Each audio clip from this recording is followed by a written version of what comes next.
নমস্কাৰ।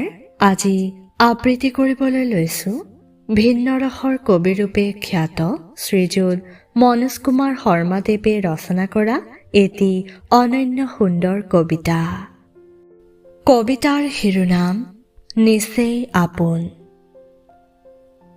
তোমাৰ চকুত দেখো অযুত সপোন, তোমাৰ দুচকু মোৰ নিচেই আপোন। কিয় নাজানো মই, তুমি জানানে? আহিলে কাষলৈ বুকুত জুই জ্বলে, নাহিলে কাষলৈ ঘুমতি ভাগে। কি যে কৰোঁ মই সমিধান নাই, কোনে দিব উপায় মই নিৰুপায়। কটাবা গধূলি পুৱা হাঁহিলৈ এমুকুৰা, আনি দিয়া তিতাবোৰ মিঠাৰে ঢাকিবা। কথা দিয়া মোক তুমি, কোৱা পাৰিবানে? তোমাৰ হাঁহি মোৰ হাঁহি তুমি জানানে? ধন্যবাদ।